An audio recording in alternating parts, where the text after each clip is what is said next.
Hey, it's Elizabeth here, and I'm back to do flip through number 11. We are in a new book now. I started this in May, so this particular book holds my May and June Fibonacci. Oh, look at my nails. They're getting long. I should probably paint them for you. All except for this finger. I don't know if y'all have that problem with your index fingers, but those nails just do not grow.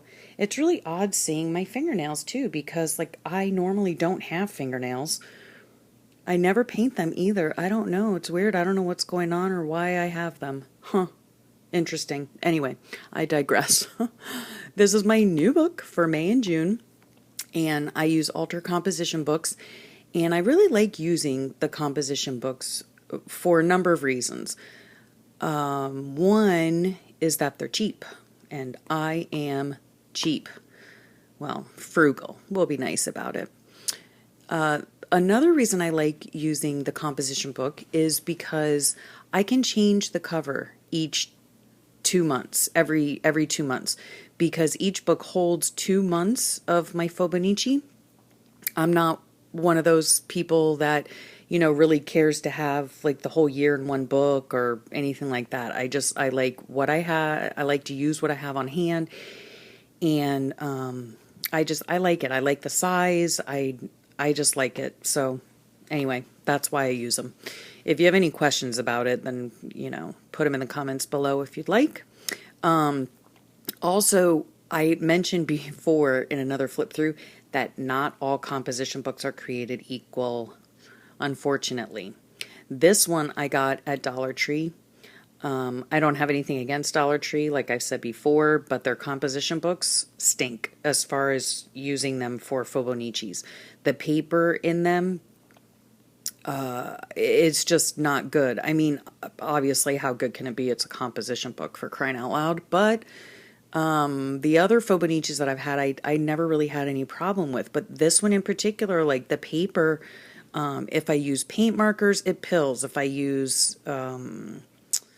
watercolor, it pills. If I use, or if I erase, it'll actually erase the paper. I don't know. It's just I've had such a hard time with it. But anyway, so we'll just get started because now I'm 2 minutes in and I'm just yammering away. So on the inside of the book, I did another, piece of collage. And then what I started doing at the beginning of the months, because now on the Fibonacci group, we have a lot of prompts. You don't have to use them. You can use them. You're not obligated to use them. It's just all up to you. There are no rules. Excuse me. But what I started to do was put little pockets in so that I could keep the printout of the prompts that we use. So Felicia, the gal that runs Fibonacci Journalers on Facebook, and she's Mouse Potato Designs here on YouTube, she was gracious enough to give us these files online that have all of the daily prompts. It has the weekly prompts. It has the list prompts. It has everything you need for every day of the month. So that's a big help if you want to do the prompts, which I don't do all the time. Sometimes I do, sometimes I don't. So let's get started.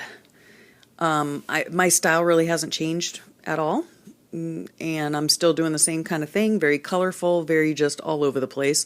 Sometimes I use the prompts, sometimes I don't. It just depends on my day, it depends on how I'm feeling, depends on what I want to do.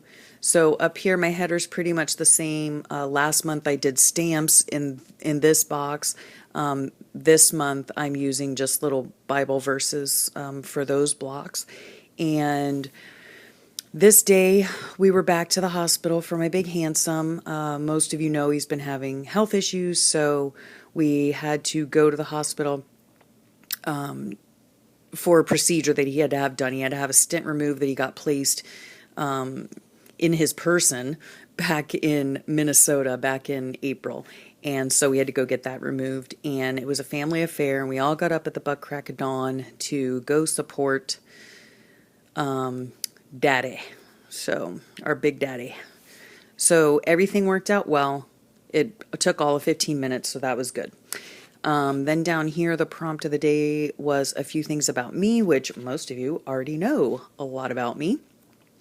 I'm a wife to Big Handsome. I'm a mother of two gems. I have an 18-year-old daughter that's in college and a 17-year-old son in high school. He'll be a senior this year. I was a public school teacher before I had children. Once I had children, I stayed home with them and homeschooled them. My children have never been to school until they went to college. So I also teach at a homeschool co-op that we've been involved with for years. I've taught there probably, I don't know, 7 years or so.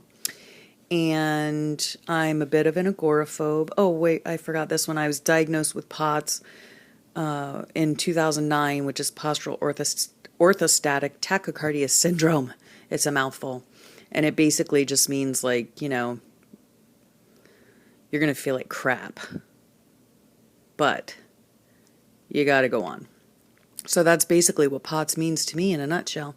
Anyway, you got to keep on keeping on, you know. Because of POTS, I'm a bit of an agoraphobe.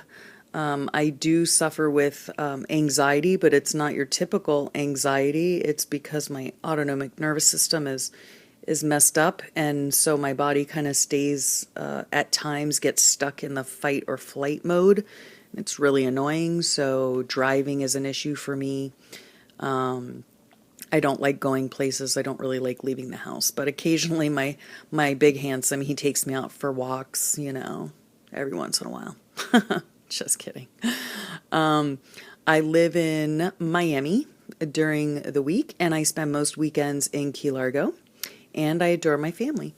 And these are some book text flowers that I doodled and colored in with my Inktense, and I really like doing that. I do that on days that I'm in bed or I don't feel like doing much. So then the next day was things that I'm good at, and these are things that I think I'm good at. They're not necessarily things that I am good at, but loving my Big Handsome, taking care of our gems, teaching, making junk journals, baking pound cake, which somebody made a comment on the Fobonichi group about that and said, what the heck is a hashtag cake? And it was just really funny because, you know, she and I are old school, and, you know, that's a pound sign for anyone who, you know, didn't know that.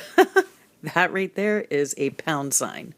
Anyway, I think I'm good at making learning fun, creating, encouraging others, being supportive, listening, and sharing ideas. I think it's important to share ideas. I think it's important to share what we know.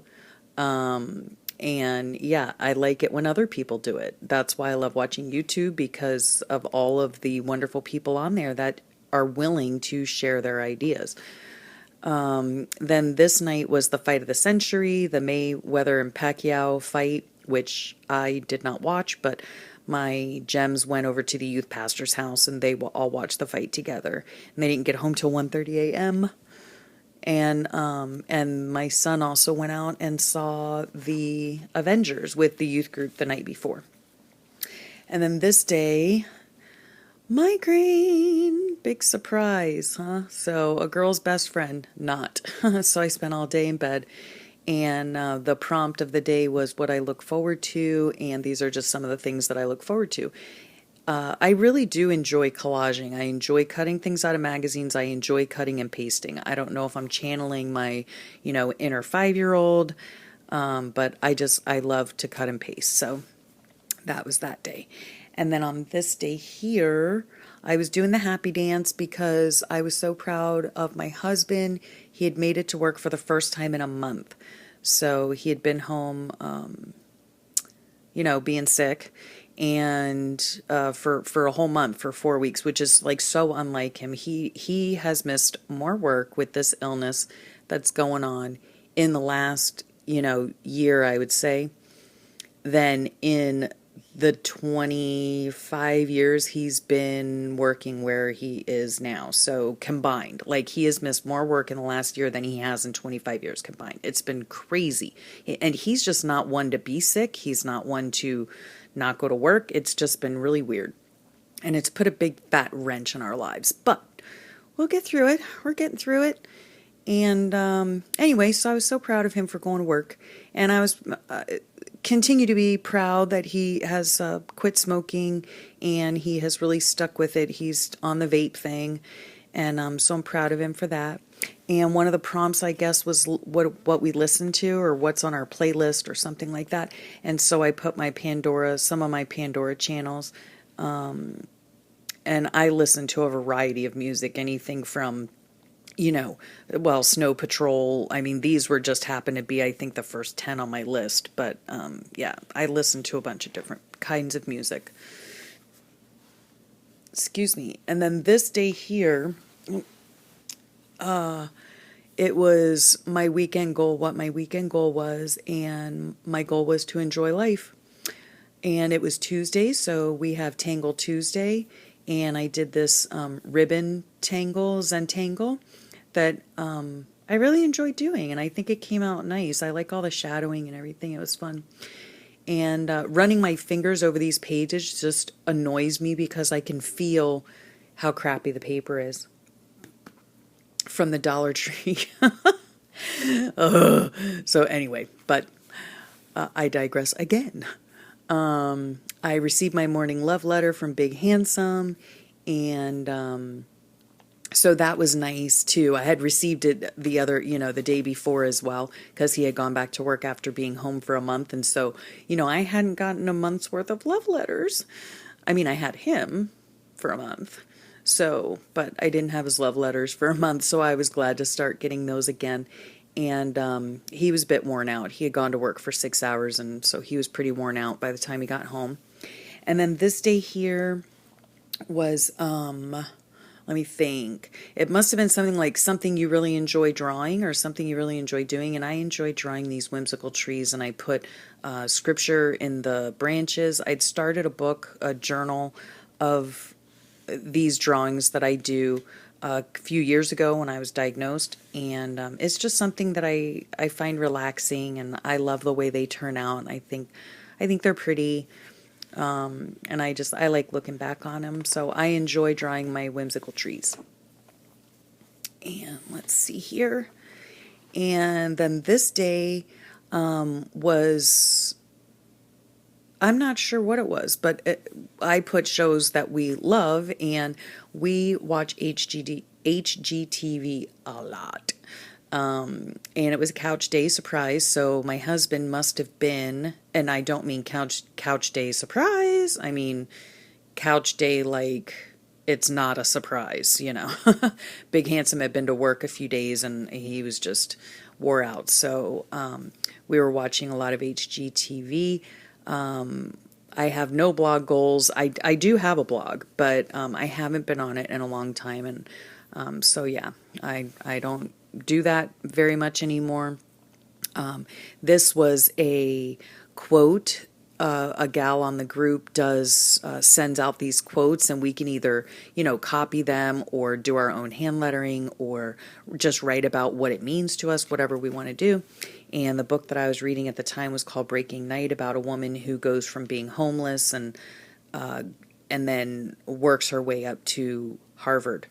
So it's a good book. One of these things, though, I'll say really quickly back about the HGTV. It was so funny the other day. My husband and I were watching a movie, and it was like this dramatic thriller, movie. And this is just to show you how much HGTV we watch, okay? So we're watching this movie. I'm on like the edge of my seat, because it's a thrilling movie, and I'm I'm wanting to keep up with the plot and follow along and all that kind of stuff. And so my husband says, "Oh, babe, did you see that island in that kitchen?" And I looked at him and I was like, "What?" He said, "Yeah, there it is again. Did you see the island?" I said, "Honey, what are you talking about?" He says, the island in the movie, right, in the kitchen right there. And I'm thinking, are you kidding me? I'm trying to follow along with this plot of this thrilling movie, and he's looking at the decorations and the furniture in the kitchen. It struck me as funny, and I had to laugh out loud at that when he said that. I said right then and there, I said, "Babe, we watch way too much HGTV." So anyway, I'll stop there at that funny little thing that my husband said, and we'll get into what's in my big old piece of luggage that I call my bag or my purse. I'll I'll catch up on that next time. So thanks for watching. And as always, I thank you and appreciate your comments, and have a great day, and I'll catch you on the next flip.